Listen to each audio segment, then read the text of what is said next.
नाचे यमुना नाचे गंगा नाचे यमुना नाचे नाचे नदी घर गंगा नाचे यमुना नाचे नाचे नदी घर मन मेरो बन गयो संगीरे पावन वृंदावन ओ मन मेरो बन गयो संगीरे पावन वृंदावन वृंदावन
सलका नाचे विशाखा नाचे नाचे गोपीगण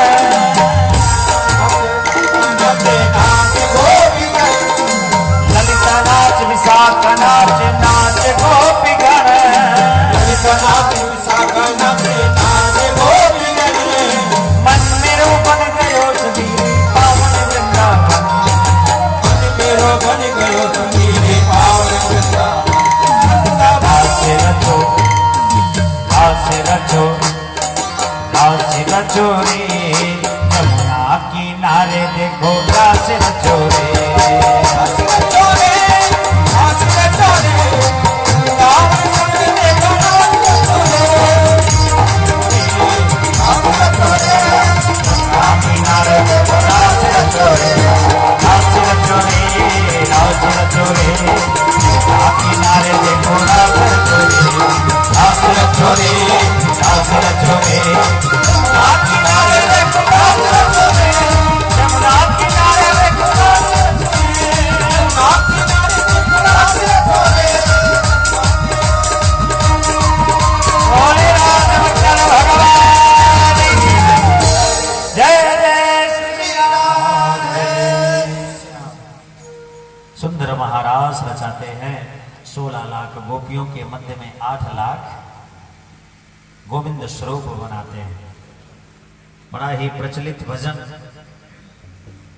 कि जब भगवान भोलेनाथ एक बार भोले बाबा भी गए ना महाराष्ट्र मंडल में, ये भजन लगभग सब लोग बोलते हैं।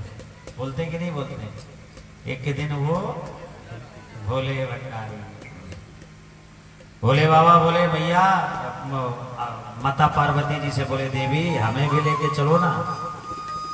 माता पार्वती कहने लगी भाई सबका प्रवेश है लेकिन वहां पर पुरुष का प्रवेश नहीं है, केवल योगेश्वर भगवान के अलावा वहां कोई नहीं जा सकता। भोले बाबा बोले हमें भी स्त्री बना दो। लगा के बिंदिया पहन के साड़ी माता पार्वती भोले बाबा को सुंदर साड़ी पहना दी। अच्छा किसी पुरुष को अगर साड़ी पहनाई जाए तो हमारी माताओं से वो भिन्न ही दिखाई देंगे, है ना, अलग ही रहेंगे, लंबाई चौड़ाई भी अलग रहेगी।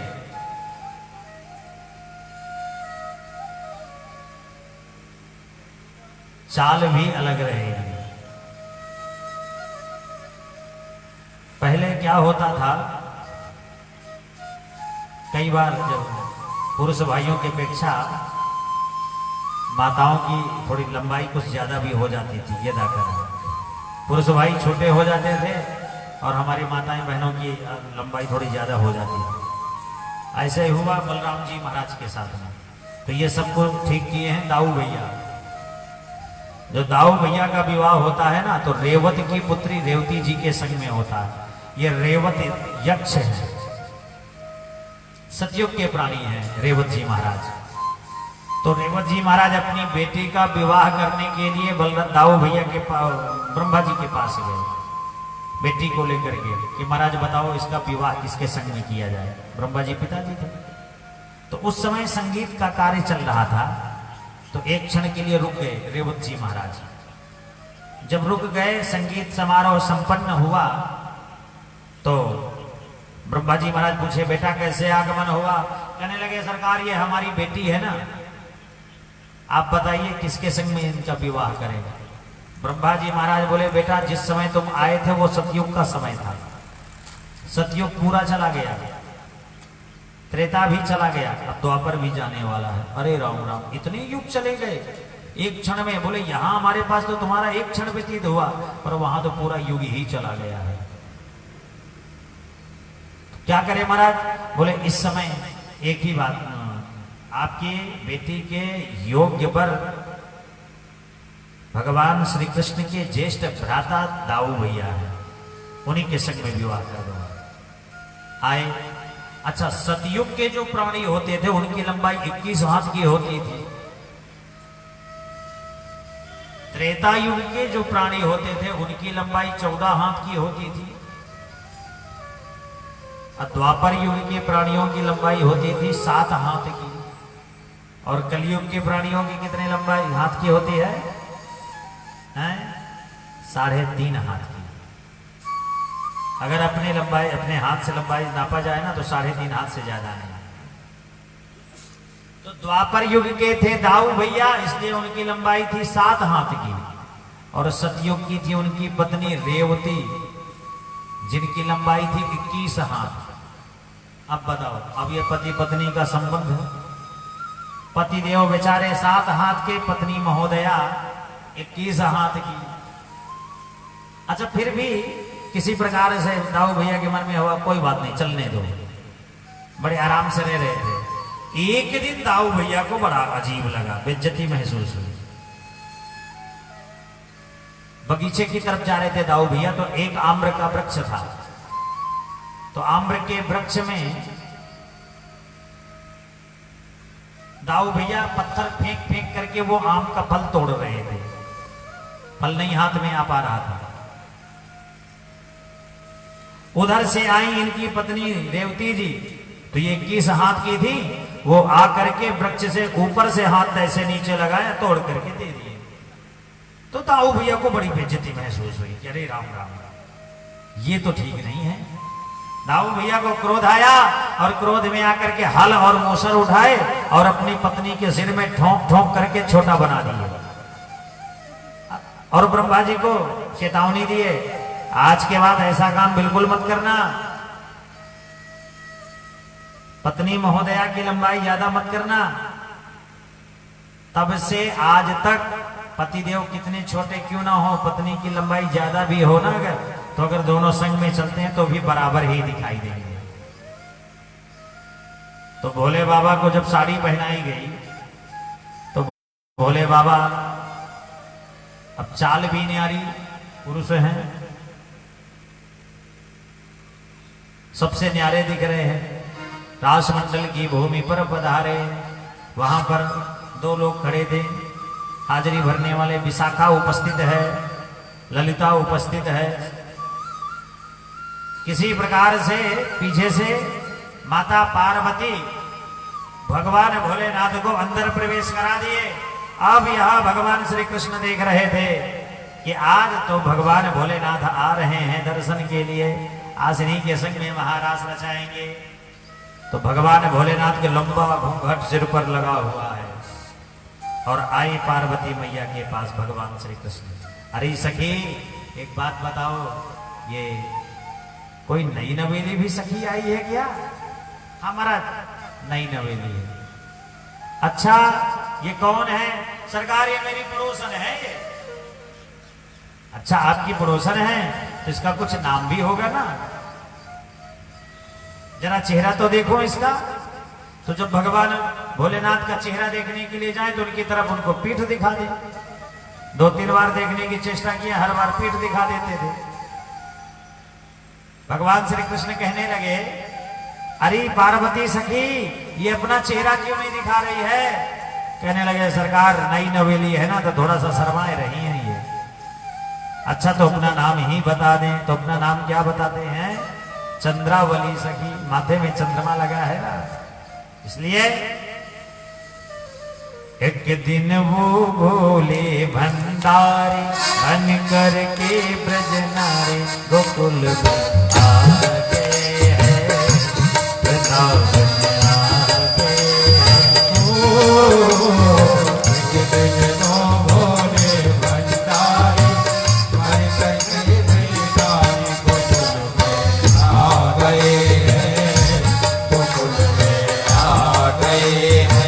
और बती भी मना के हाय नामानी त्रिपुरारी गोकुल आ गए हैं, गोकुल में आ गए हैं।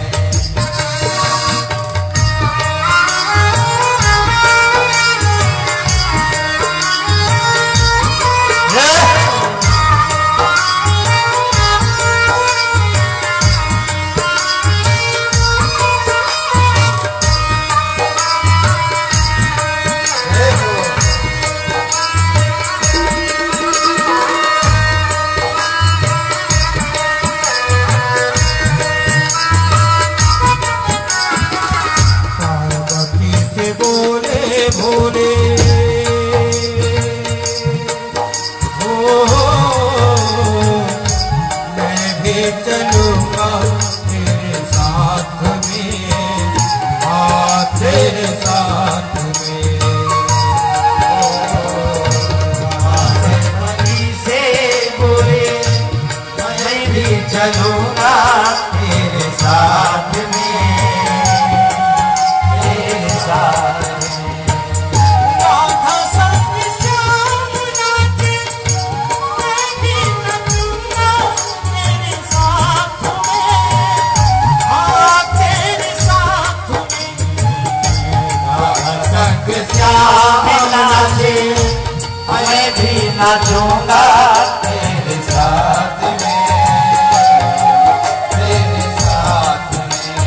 नासी रचे वो ब्रज में भारी, नासी रचे वो ब्रज में भारी, हमें भी प्यारी रावण आ गए हैं, रास में आ गए हैं। एक दिन भोला भंडारी बन के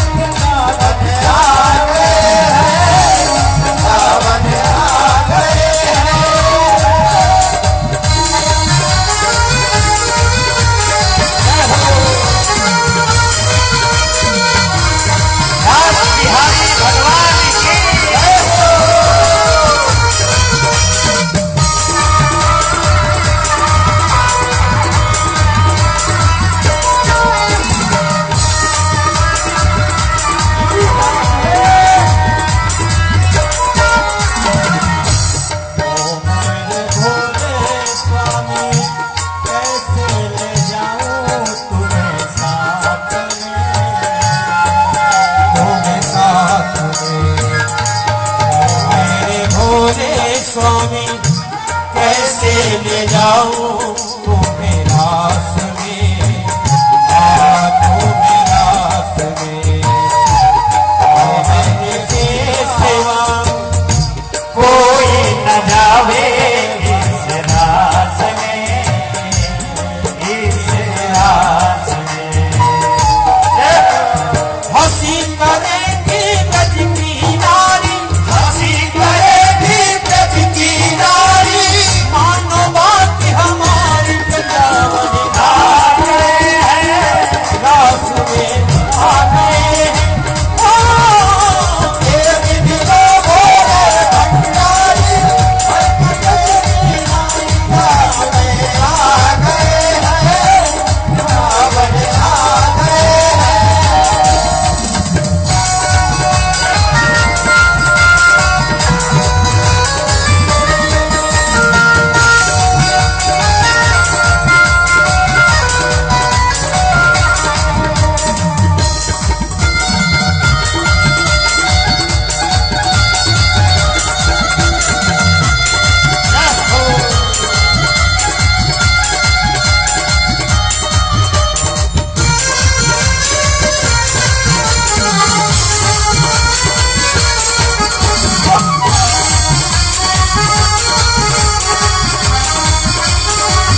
सा बना दो हमको,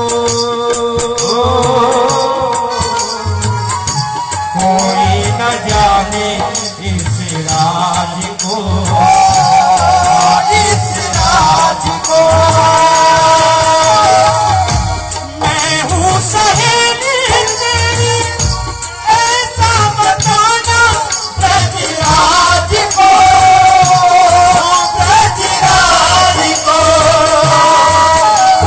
लगा के दुनिया पहन के सारी, रानी के चूड़ा पहन के सारी, चाल चले बतिवानी रानी आ गए हैं, रात में आ गए हैं। ओ एक दिवा भोले भंडारी, वृंदावन आ गए हैं, वृंदावन आ गए हैं।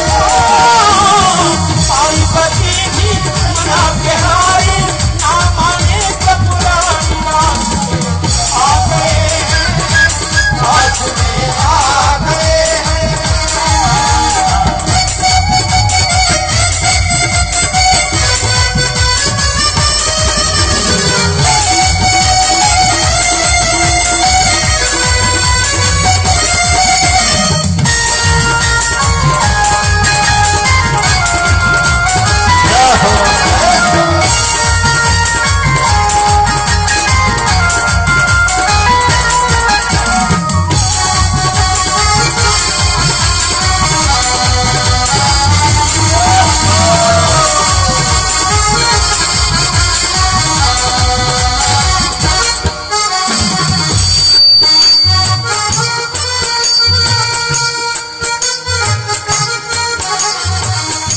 देखा मोहन ने जब समझ गए हैं सब बात ही, सब बात ही।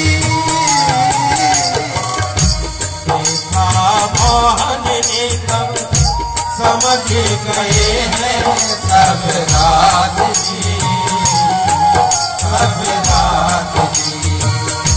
एक दिन मोहन आए, मोहनी बना के एक रूप में, एक रूप में।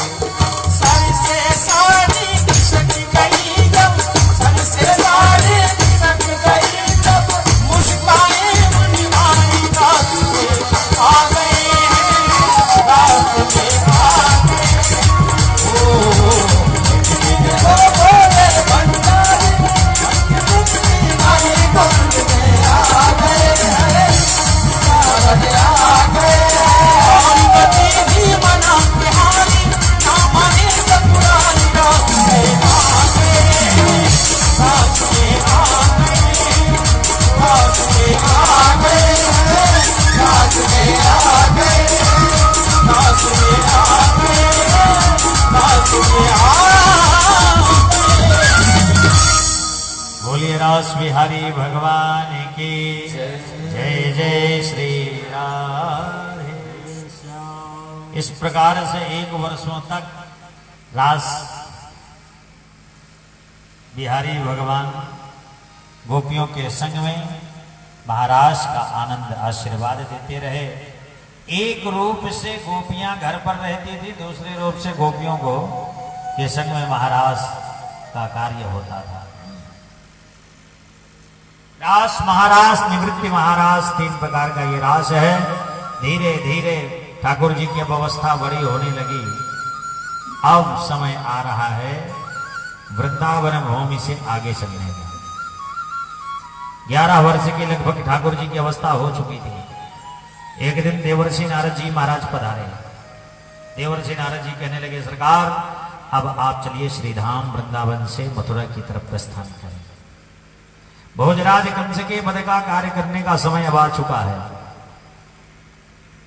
ठाकुर जी बोले कि जाकर के कंस को सूचना दो। देवर्षि नारद जी महाराज आए। अगर कंस मानता था किसी को तो केवल देवर्षि नारद जी को। भाव ये था कि देवर्षि नारद जी महाराज हमें अपना मानते हैं, बहुत हमारे परम हितैषी हैं, देवताओं की भी गुप्त खबर हमें हमारे कानों तक पहुंचाते हैं। इसलिए अपने आसन में विराजमान करके पूजनाधिकारियों से निवृत्त करके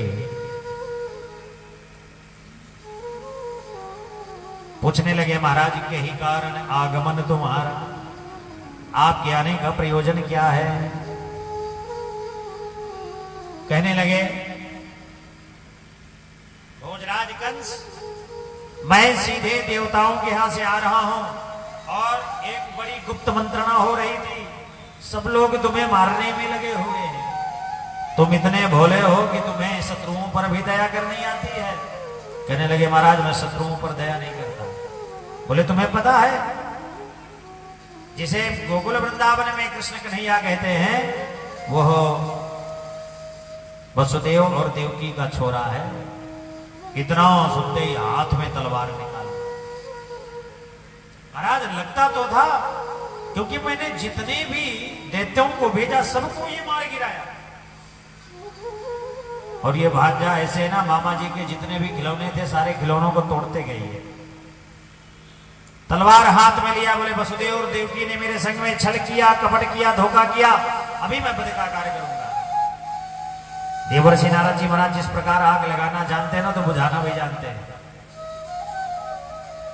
हम लोग क्या करते हैं, थोड़ी थोड़ी बातों में अगर कहीं किसी की चुगली हो गई, इधर उधर कर दी ना, लोग कहते हैं कि भैया ये नारद हैं। नारद जी महाराज झगड़ा कराते थे, लेकिन उनके झगड़े में जगत का कल्याण होता था। हम लोग आग लगाना तो जानते हैं, पर बुझाना नहीं जानते।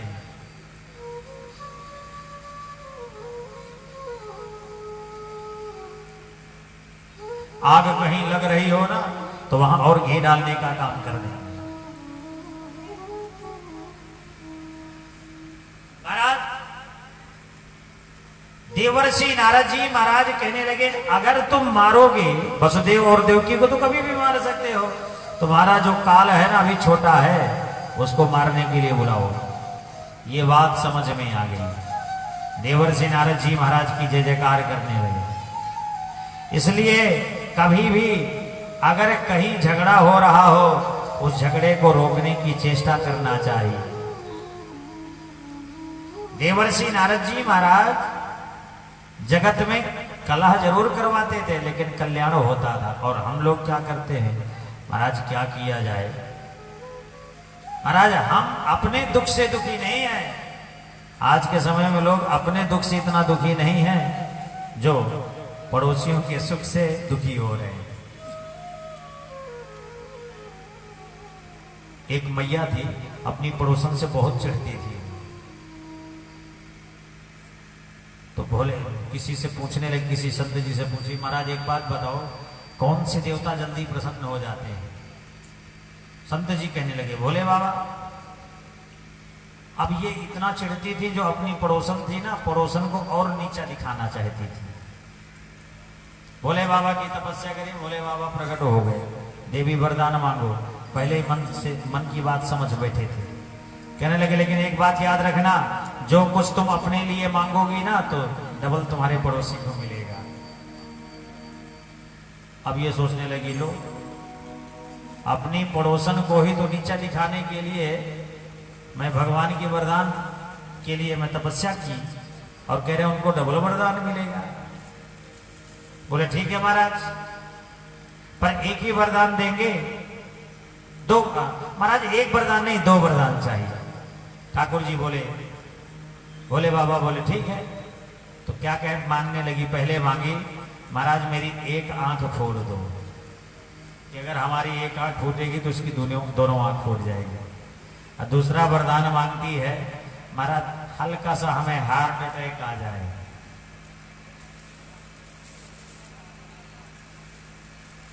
तो नारम ज्ञानम ददाति इति नारद। देवर्षि नारद जी महाराज जगत का कल्याण करने के लिए युद्ध कलह मचाते थे। आज जैसे ही भोजराज कंस हाथ में तलवार उठाया मारने के लिए, प्रसन्न होकर के आए, कहने लगे महाराज इनको कभी भी मार सकते हो, मार नहीं है तो पहले काल को मारो। कैसे मारा जाए काल को, क्या उपाय है? बोले ये आप समझो। अक्रूर जी को भेजा गया। अक्रूर जी महाराज आए। कंस कहने लगा महाराज हम 5 दिन का धनुष यज्ञ के आयोजन का कार्यक्रम रखेंगे, जाकर के तुम कृष्ण और बलराम को सम्मान पूर्वक लेकर के आओ। अपना सुवर्ण का रथ भी भेज दिया। अक्रूर जी महाराज बड़े प्रसन्न हैं कि कल मुझे ठाकुर जी के दर्शन होंगे। बड़ी सुंदर भाव से जा रहे हैं कि मामाद्या मंगलम नष्टम फलमाशैवनी भवा यन्नमस्ये भगवतो योगित्रेयाङ्घ्रिपङ्कजम् ममाद्या मंगलम नष्टम। हम ठाकुर सेवा के लिए जा रहे हैं, ठाकुर दर्शन के लिए, तो हमारे जन्म जन्मांतर के पुण्य उदित हो गए हैं, तभी हम उनकी शरण में जा रहे हैं। कल हम लोग कथा में सुन रहे थे ना कि अगर कथा स्थल तक अगर हम लोग पहुंच पा रहे हैं तो ममात्या मंगलम नष्टम। एक जन्म के नहीं, कई जन्मों के जब हमारे पुण्य उदित होते हैं तब हम कथा स्थल तक पहुंचते हैं। और जो लोग नहीं जा पाते हैं, मन में चाहत होती है तो मन के द्वारा आ तो जाते हैं, वो उनको भी लाभ मिलता है। लेकिन ऐसे लोग नहीं आ पाते हैं जिनके पाप उनको रोकता है, खींचता है। वो बड़भागी होते हैं जो कथा स्थल तक पहुंचते हैं। ठाकुर द्वारा ठाकुर सेवा में यूं ही ठाकुर सेवा नहीं मिल जाती। संत सेवा, ठाकुर सेवा प्राप्त करने के लिए अनेक कठिनाइयों का सामना करना पड़ता है। लोक लज्जा का भी कठिनाइयों का सामना करना पड़ सकता है। कई बार ठाकुर जी उसका धन भी ले लेते हैं, कई बार उसको परिवार से अलग कर देते हैं। लोग उसको है दृष्टि से देखते हैं। लेकिन याद रखना, भक्ति के मार्ग में चलने वाला जीव दुखी हो सकता है लेकिन प्रताड़ित नहीं हो सकता है कभी। भक्ति के मार्ग में चलने वाला जीव धनहीन हो सकता है लेकिन कभी अस्वस्थ नहीं होता है। ठाकुर जी की बड़ी विशेष कृपा होती है, ये सबसे बड़ी पहचान होती है भक्ति के मार्ग में चलने वाले जी।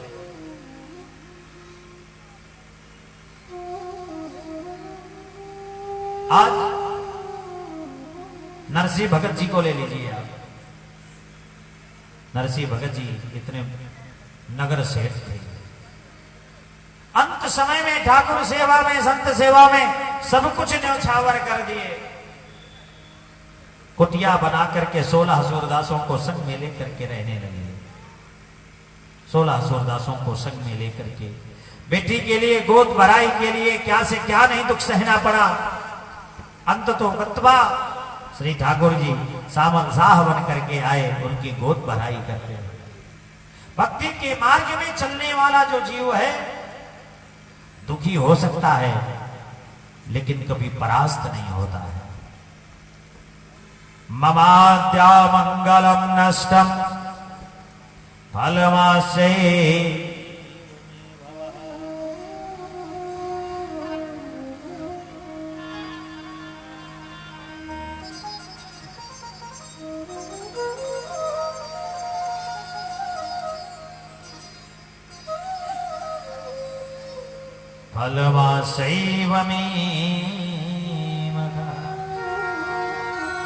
तो ठाकुर द्वारा गौ सेवा, संत सेवा, विप्र सेवा के शरण तक जाने का जो सौभाग्य मिलता है। आज देखिए जुलाना से हमारे श्री सत्यनारायण जी बंसल जी अपने परिवार सहित, उनके बेटे और माता श्री उनकी बहू रानी और कुसुम जी अपने ठाकुर जी को भी संग में लेकर के आए। तो जो विपासु जन होते हैं ना, ठाकुर सेवा के लिए, कथा सत्संग के लिए कितना मिले, कहाँ मिले, कैसे मिले। अभी जब हम कथा में आने से पूर्व ऊपर बैठे थे तो आप लोग सभी लोग बैठे थे संग में। तो ठाकुर जी अपने जब संग में लेके आए तो माता जी और जिनके ठाकुर जी कुसुम जी बैठी हैं सामने, इन्होंने कहा चलो भाई आज भगवान का विवाह है तो ठाकुर जी को विवाह के लिए लेके आए हैं, इनकी दुल्हनिया लेकर के अपने जुलाना लेके चले जाएंगे कैथल से। बोलिए वृंदावन बिहारी लाल की जय हो। तो जो संत सेवा, ठाकुर सेवा के लिए तत्पर होता है जीव, ममात्या मंगलम नष्टम फलमाश्चैव मे भवः। एक जन्म नहीं कई जन्मों के जब पुण्योदित होते हैं तभी ऐसा अवसर प्राप्त होता है। अक्रूर जी महाराज चल पड़े। प्रातः कालीन का समय, घोड़े पर सवार होकर के, रथ पर आरूढ़ होकर के, स्वच्छंद होकर के घोड़ों की लगाम छोड़ दिए। अब घोड़े कभी दाहिने तरफ कभी बाएं तरफ जाएं और भगवान के भाव में इतना विभोर होते हुए आ रहे थे। अक्रूर जी महाराज कि द्रक्षामि नूनम सुखबोलनासिकम् स्मितावलोकरुणकञ्जलोचनम् मुखं मुकुन्दस्य गुणालकावृतम् प्रदक्षिणं मे प्रचरन्ति वै मृगाः। द्रक्षामि नूनम सुखबोलगात्रम्। अक्रूर जी के मन में भाव आया, जाएंगे सबसे पहले श्रीधाम वृंदावन में। ठाकुर जी गौशाला में गौ माता का दूध निकालने की तैयारी में होंगे और सुंदर सुंदर द्रक्ष्यामि नूनम सुखबोलगात्रम्, सुंदर उनके मुखमंडल का दर्शन करूंगा, सुंदर नेत्रों के दर्शन करूंगा, सुंदर ठाकुर जी के कानों के कुंडलों के दर्शन करूंगा, सुंदर ठाकुर जी के स्मितावलोकरुणकञ्जलोचन। और जब ठाकुर जी मंद मंद मुस्कुराएंगे ना, और मंद मंद मुस्कुराहट को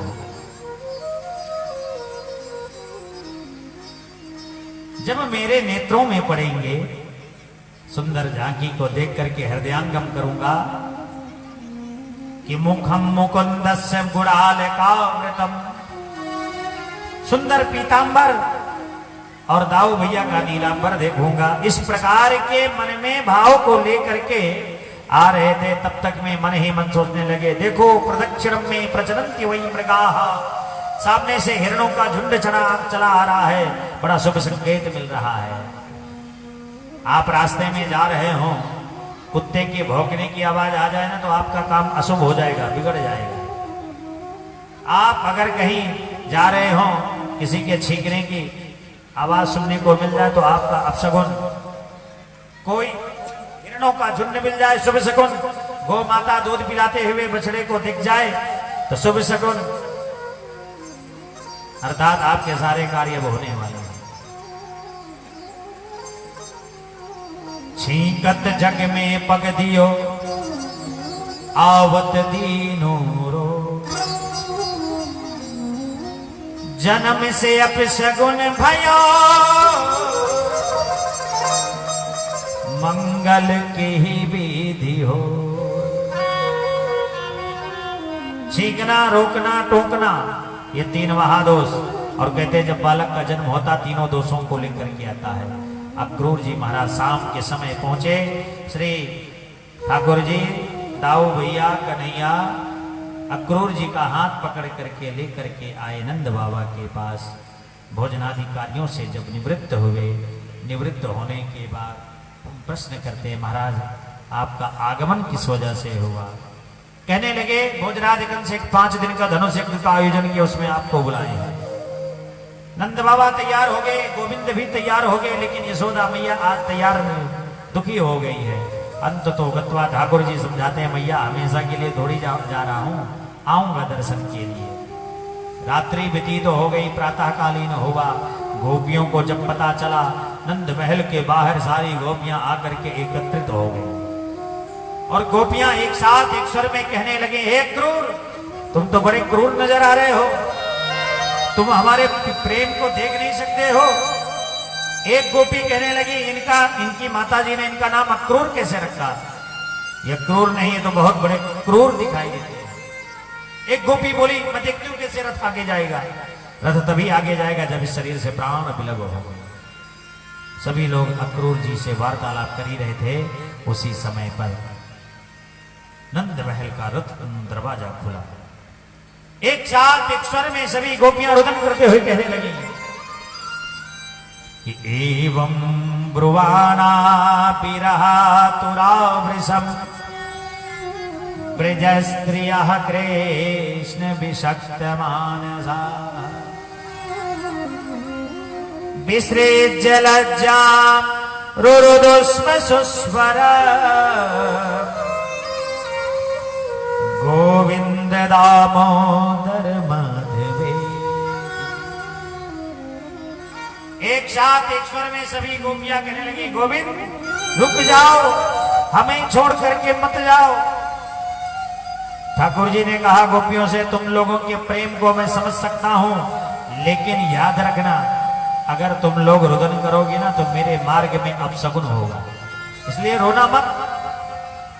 अपने प्रियतम के लिए रोने की तो हार्दिक इच्छा थी, फिर भी अपने अश्रुओं को हृदय में दबा लिए।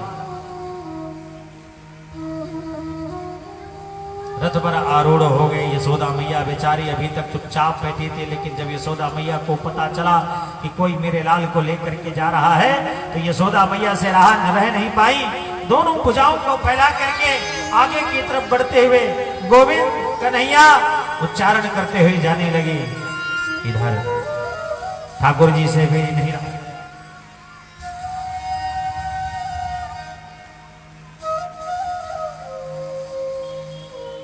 ठाकुर जी से भी नहीं रहा गया, रथ से कूद पड़े और कूद करके तुरंत दोनों भुजाओं से आलिंगन करते हुए मैया को हृदयंगम कर लेते हैं।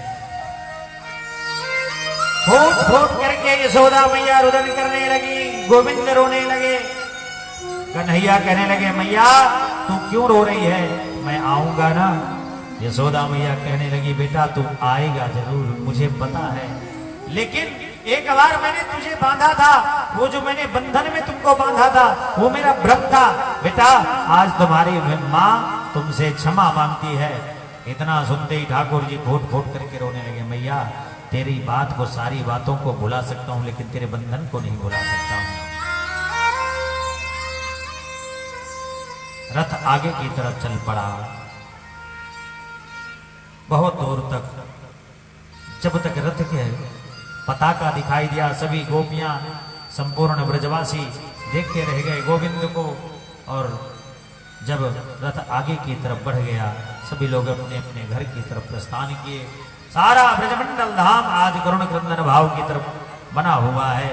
यशोदा मैया के घर में तो तब से चूल्हा भी नहीं जला था जब से गोविंद वृंदावन की पावन भूमि से मथुरा की तरफ प्रस्थान किया। देखिए, जो माताएं जमीन में बैठ सकती हैं कृपया कुर्सी से जमीन पर आ जाएं। जो हमारी माताएं बहनें और पुरुष वर्ग भाई लोग, जो लोग जमीन में बैठ सकते हैं तो कृपया नीचे बैठ जाएं।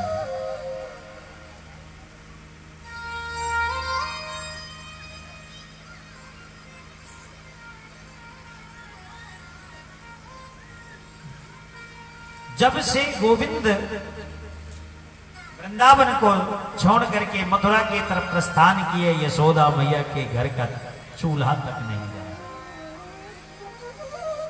कोई गोपी अगर आकर के भोजन प्रसाद ग्रहण करा देती थी, जबरदस्ती तो थोड़ा बहुत ग्रहण कर लेती थी अपने शरीर की आजीविका के लिए,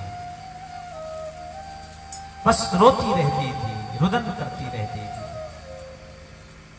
जब नंद बाबा वापस आ चुके थे ना, तो कई बार उलाहना देती थी, बाबा जानते हो आज गोविंद हमें छोड़ करके क्यों चला गया है? वो इसलिए चला गया है, रोज मेरे से शिकायत करता था कि मुझे गोप बालक परेशान करते हैं, गायों के पीछे पीछे नंगे पैर भगाते हैं। नंद बाबा कहते थे, मैं तो उसको हमेशा यही कहता था, बेटा तुम परेशान मत हो। नंगे पैर चलता था, जब समझाते थे पैरों में चरण पादुका तक नहीं पहनता था। भाव था, गौ माता मेरी माँ है, मैं उनका सेवक हूं। जब मेरी माँ नहीं पहन रही है तो मैं सेवक होकर के कैसे पहनूंगा? याद रखना, जो लोग इस भाव से गो सेवा करते हैं तो धर्मराज को भी, यमराज को भी वो जीत करके घर वापस आ जाते हैं। एक भक्त हुए नचिकेता महाराज हुए, जो नचिकेता महाराज यमराज को भी जीत करके, गो भक्ति के बल पर यमराज को भी जीत करके इस धराधाम पर आ गए।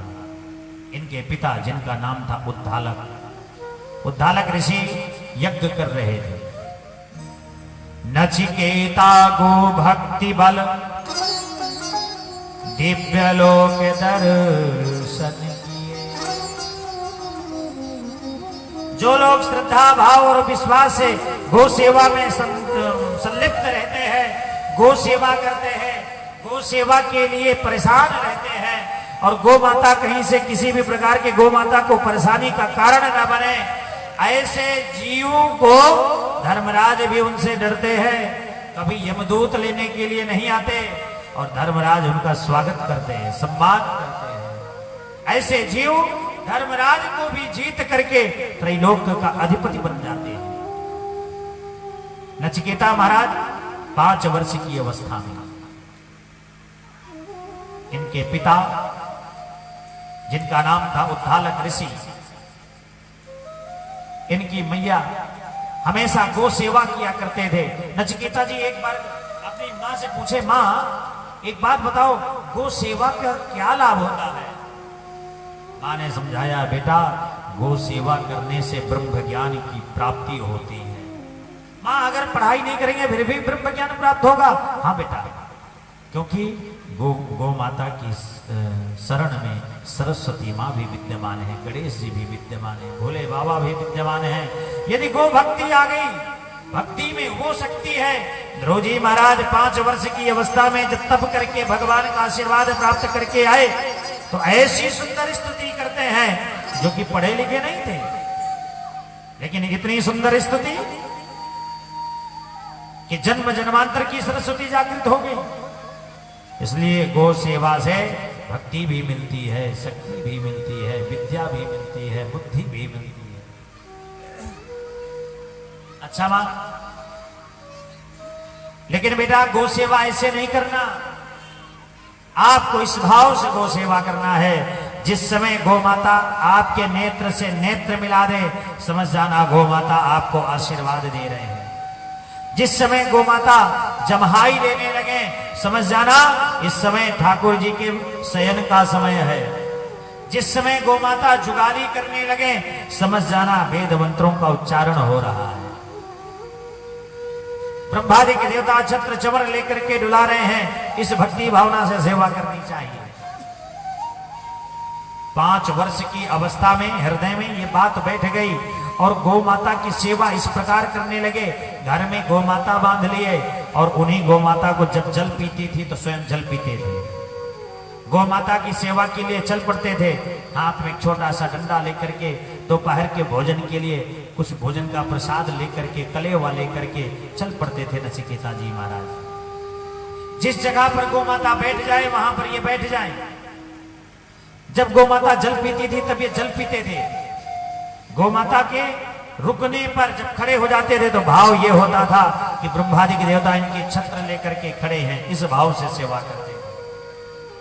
तो एक दिन इनके पिता उद्धालक ऋषि ने यज्ञ की दीक्षा ली और यज्ञ के कार्य को संभालने के लिए नचिकेता जी को बोले। इनका नाम नचिकेता क्यों पड़ा? क्योंकि जब गौ माता जुगाली करती थी और रम्हाती थी तो नाच नाच करके ग्वाला बन करके इस प्रकार प्रफुल्लित होते थे, इसलिए इनके पिता ने इनका नाम नचिकेता रखा था। गौ माता के रम्हाने में, आवाज करने में, जुगाली करने पर बड़े प्रफुल्लित होते थे। इसलिए पिताजी ने यज्ञ की दीक्षा ली और यज्ञ की सामग्रियों को लेकर के नदी के किनारे गए। पिताजी जल्दीबाजी में आ गए, संध्या बंदन करते हैं घर पे आकर के, और सामग्री को भूल गए। बेटा को बोले कि बेटा जाओ, जाकर के वहां से यज्ञ की सामग्री लेकर के आओ। लेकिन तब तक में नदी में बाढ़ आई और बाढ़ में वो सारी सामग्री बह गई। भोजन सामग्री भी थी, पिताजी को भूख भी लगी थी और भूख में जैसे ही बालक आया, पिताजी वहां तो कुछ भी सामान नहीं बचा, सब नष्ट हो चुका है।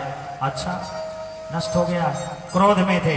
बोले तो फिर तू यहां पर क्या करने आया है? तू भी चला जा यमराज के पास। संत थे, संत होने की वजह से क्रोध में भी आ गए और यज्ञ में भी भाग लिए थे, इसलिए क्रोध लग, श्राप लग गया। धीरे धीरे पिताजी का धीरे धीरे शरीर शून्य पड़ने लगा नचिकेता जी का। और जैसे ही शून्य पड़ा शरीर, मृत शरीर को प्राप्त कर लिया बालक कि नचिकेता गो भक्ति बल दिव्य लोक दर्शन किए, उद्दालक मुनि क्रोध विवश हो साप उचारो, देखो यम कई लोक गयो अतिशोक ही धारो, कीन्हो यम सत्कार लोक वैभव दिखलायो। यमपुरी में चले गए नचिकेता जी, पिताजी को क्रोध दुख में परिणत हो गया, रुदन करने लगे, जगाने लगे, इतना रोए रात्रि भर मृत शरीर पड़ा रहा और अगले दिन पुनः उस मृत शरीर में जीवन दान मिल गया। नचिकेता जी महाराज जग करके बाहर उठे और जैसे बाहर उठ करके आए कहने लगे, बेटा तुम केवल हमारी कृपा से जीवित हुए हो। पिताजी जीवित तो हुआ हूं मैं, लेकिन यमपुरी गया, यमपुरी में जाकर के धर्मराज ने मेरा खूब स्वागत किया, क्योंकि कहने लगे तुम गो सेवा करते हो, गो सेवा के कि सोनी है गोकुल नगरिया, सोनी है गोकुल नगरिया, आजा आजा सवरिया, सोनी है गोकुल नगरिया, आजा आजा सवरिया, सोनी है गोकुल नगरिया, आजा आजा सवरिया, सोनी है गोकुल नगरिया, आजा आजा सवरिया, सोनी है गोकुल नगरिया, आजा नगरिया, आजा आजा सवरिया।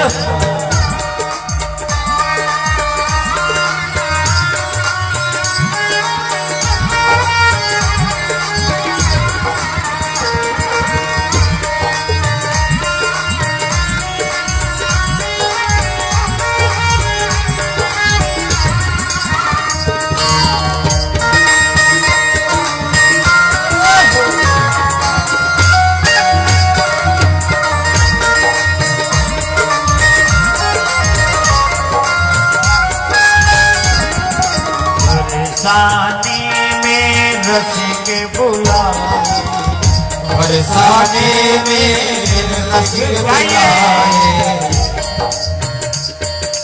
बरसाने में रसिक बुलाए, बरसाने में रसिक बुलाए, बाल बाल सब हिल मिल गाए, बाल बाल सब हिल मिल आए, बाल बाल सब हिल